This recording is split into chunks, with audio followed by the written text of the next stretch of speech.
Eric Gordon is one of 4 members of last year's Phoenix Suns team that has a player option for next year. The player option that's on the table is $3.36 million should he come back. There was a report yesterday from Kelly Iko from the Athletic, and Kelly is the Rockets insider. Mm-hmm. Said it's 50-50 on Eric Gordon's stance on whether or not he wants to pick up that option and come back for another season with the Suns, but also reported that he may have interest in returning to Houston, where the landscape has changed for the Rockets. When he left finally, and many people were after Eric Gordon for a long time, and he stayed in Houston for a long time during a youth movement, came to Phoenix last year.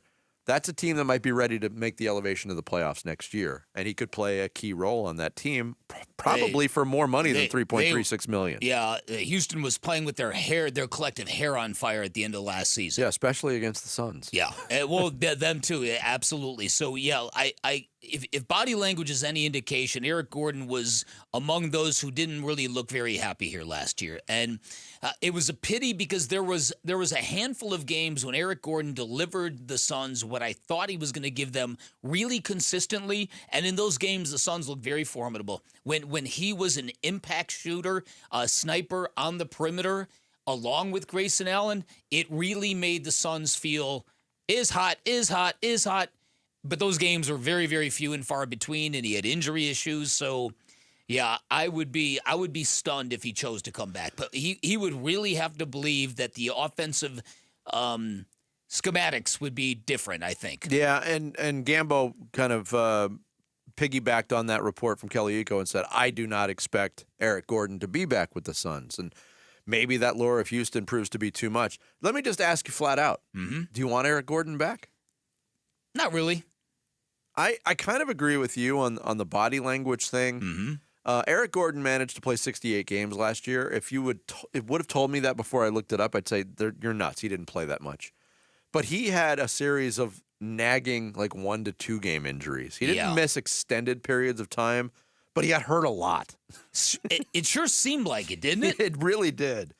And ideally, looking forward for the Suns, if they can find a way to maneuver the roster and bring Grayson Allen off the bench, I think Eric Gordon becomes expendable. Mm-hmm. Not only did Allen shoot the ball better than Gordon did from three-point range, in fact, he was the top three-point shooter in the league, he showed the propensity at times to be able to run the point, which, again, is something the Suns need in stretches.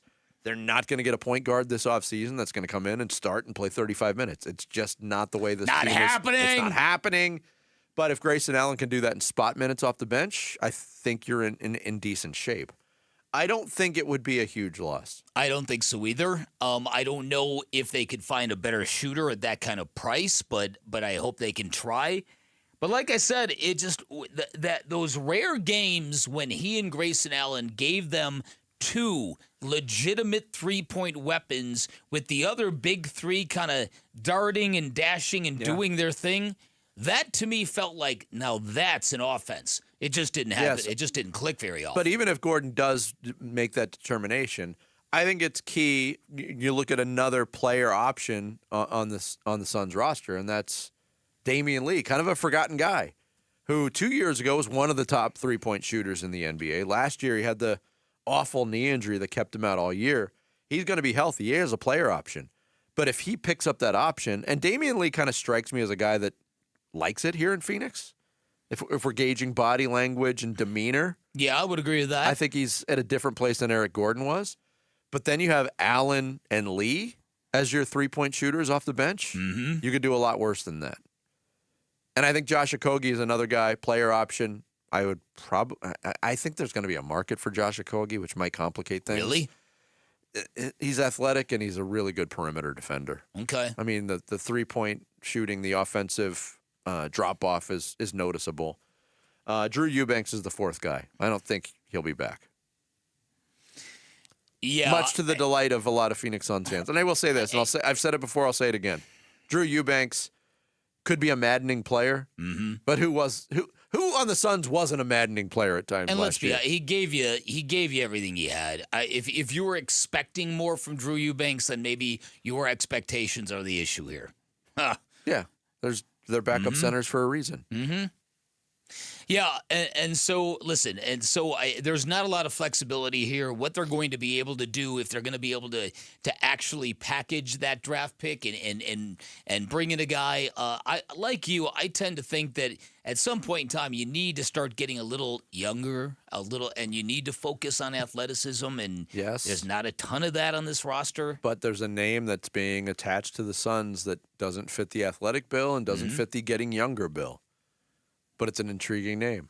Kyle Lowry do anything for you? Ooh.